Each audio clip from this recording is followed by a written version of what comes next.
Bizning quyoshimiz 4,5 milliard yoshli sariq mitti yulduz hisoblanadi. U quyosh tizimining markazida joylashgan vodorod va geliydan iborat ulkan olov bo'lib porlayotgan to'pdir. Quyosh 8 ta sayyora va ularning yo'ldoshlari hamda boshqa samo jismlari uchun asosiy energiya manbai hisoblanadi. Agar quyosh bo'lmaganda biz bilgan hayot ham, tabiat ham, sayyoramizdagi harorat muvozanati ham mavjud bo'lmas edi. Yaxshilab joylashib olinglar. Bugun yulduzlar orasida eng oddiy, ammo odamzod uchun olamning markazida turgan yagona yulduz quyosh haqida gaplashamiz.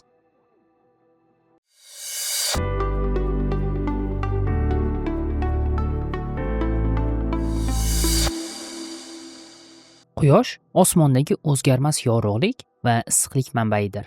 Ammo aslida quyosh doim o'zgarib turuvchi, faol va hayot bilan to'la yulduz. U uzluksiz ravishda energiya va zarralar oqimini koinotga tarqatadi. Quyoshni va uni butun quyosh tizimiga ta'sirini o'rganadigan fan esa geliofizika deb ataladi. Aynan bu yo'nalish quyoshning yuragi, tashqi qatlamlari va magnit faolligini chuqur tahlil qiladi. Quyosh insoniyat tarixidagi eng qadimiy va muhim timsollardan biridir. U ko'plab madaniyatlarda turli nomlar bilan atalgan. Lotincha sol so'zi quyosh degan ma'noni anglatadi va solar, solstice, solarium kabi atamalarda bugungacha saqlanib qolgan. Qadimgi yunonlar esa quyosh xudosini Helios deb atashgan. Bu nom bugungi kun ilmida ham geliosfera, geliofizika, hatto gelioseysmologiya kabi atamalarda saqlanib qolgan. Ammo quyosh shunchaki timsol emas, u hayotning o'zidir. Uni haddan tashqari yuqori harorati va nurlanishi biz bilgan hayot shakllari uchun xavfli bo'lsa-da, aynan shu energiya tufayli Yerda hayot mavjud. Quyosh bizning yagona tashqi tabiiy energiya manbaimizdir.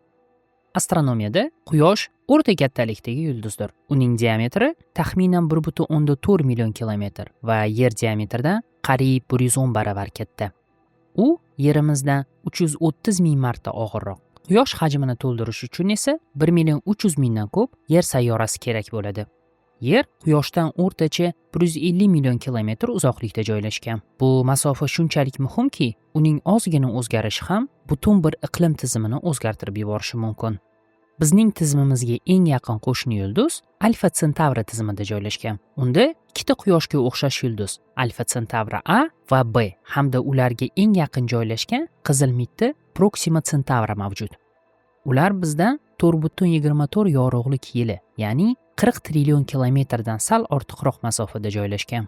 Quyosh Somon yo'li galaktikasining Orion tarmog'i deb ataladigan spiral qo'lida joylashgan. Quyosh nafaqat o'z o'qi atrofida, balki galaktika markazi atrofida ham harakatlanadi. Quyosh tizimi soatiga 720 ming kilometr masofani bosib o'tadi. Shunday bo'lsa ham, galaktika atrofida bir marta aylanish uchun 230 million yil kerak bo'ladi. Tuzilish nuqtai nazaridan Quyosh qattiq jism emas. Shuning uchun uning turli qismlari turlicha tezlikda aylanadi. Masalan, ekvatorida Quyosh 25 yer kunida, qutblarida esa 36 kunda to'liq aylanishni amalga oshiradi. Quyoshning boshqa samo jismlari kabi to'g'ridan-to'g'ri yo'ldoshlari mavjud bo'lmasa ham, Quyoshning ulkan tortishish kuchi milliardlab obyektlar, sayyoralar, asteroidlar, kometa va chang halqalarini o'z atrofida aylanishga majbur qiladi. Bu halqalar Quyosh tizimi paydo bo'lgan ilk davr 4,6 milliard yil avvalgi gaz va chang tumanligining qoldiqlaridir. Aynan o'sha tumanlik tortishish kuchi ta'sirida o'z markaziga qulab, Quyoshni hosil qilgan.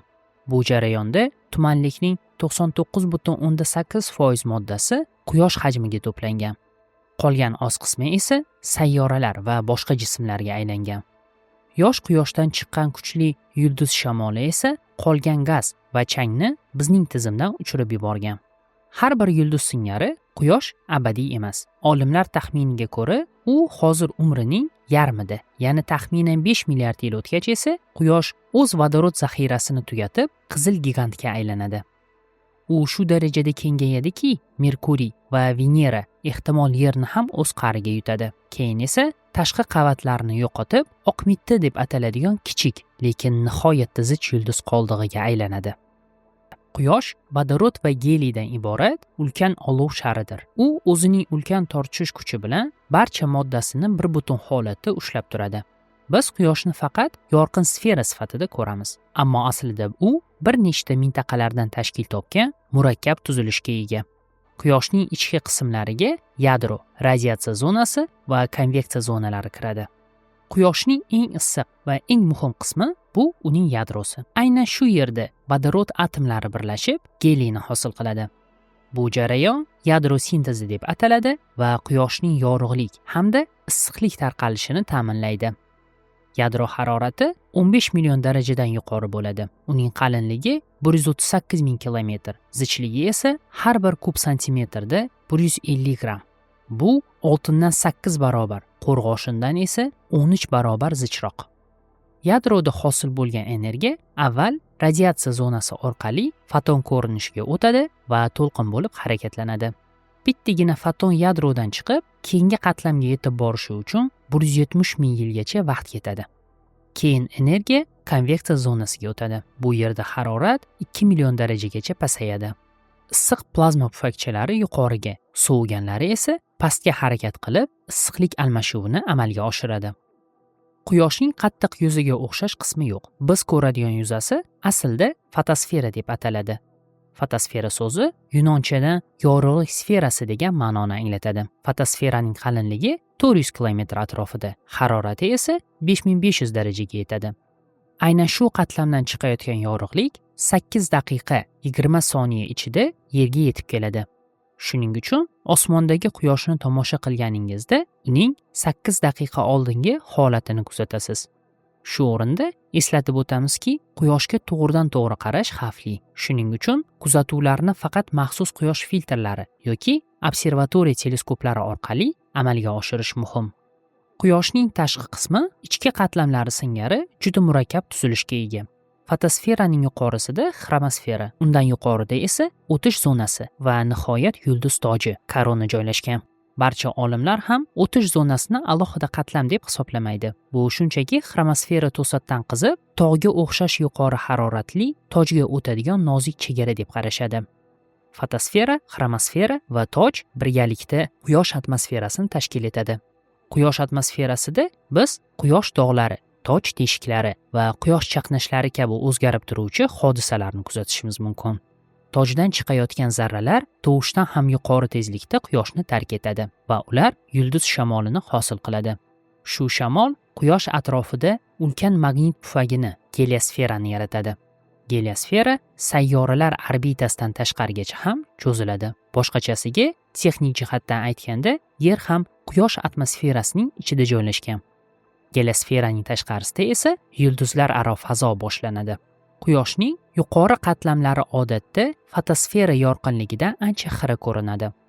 Ammo Quyosh tutilishi vaqtida Oy fotosferani to'sib qo'yganda, Quyosh atrofida nozik qizil halqa singari xromosfera va oq porlab turgan yulduz toji ko'rinadi. Toj lotincha korona so'zidan kelib chiqqan. U qirollik toji degan ma'noni anglatadi. Sababi esa tutilish vaqtida Quyosh osmonda oq toj kiygan yulduzdek ko'rinadi. Quyosh nafaqat yorug'lik va issiqlik, balki magnit energiyasini ham chiqaradi. U fazoda cho'zilgan magnit maydonlarini hosil qiladi.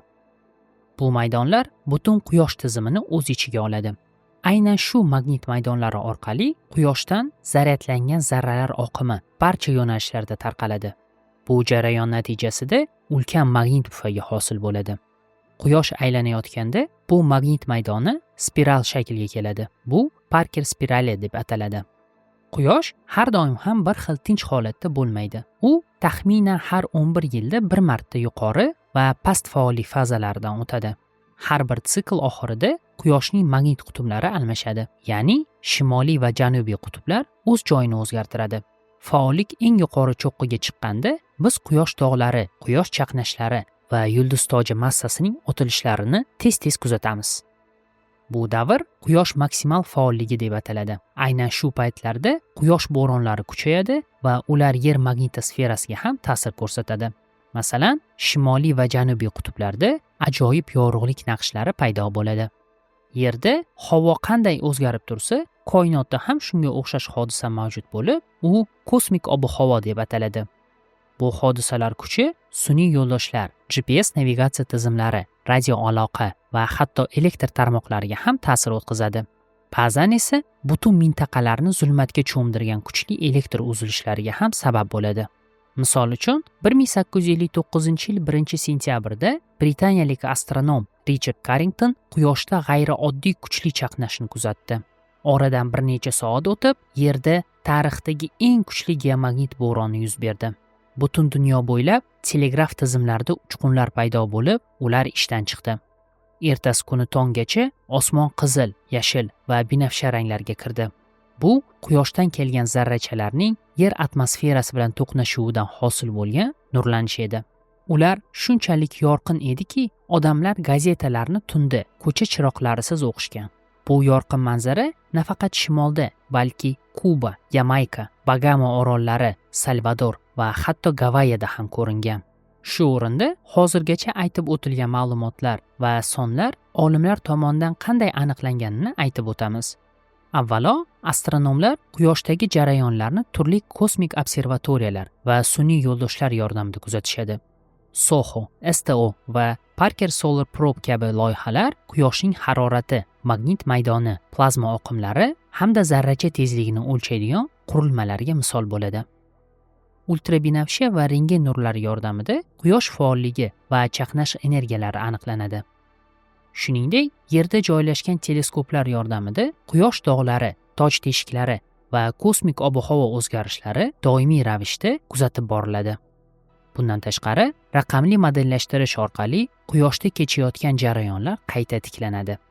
Agar kompyuter tajribalari haqiqiy kuzatuvlarga mos kelsa, bevosita o'lchash uchun qiyin bo'lgan kattaliklar bilvosita aniqlanadi. Natijada Quyoshning kelajakdagi holatini ham oldindan bashorat qilish mumkin bo'ladi. Agar bu bashoratlar to'g'ri chiqsa, demak, bilvosita olingan ilmiy dalillar ham tasdiqlangan hisoblanadi. E'tiboringiz uchun rahmat. Izohlar bo'limida o'z fikringizni yozib qoldiringlar. Yonida yana qanaqa ilmiy mavzu qiziqligini ham yozinglar. Balki aynan sizning fikringiz keyingi video mavzusi bo'lar. Yana Fantech kanalida ko'rishguncha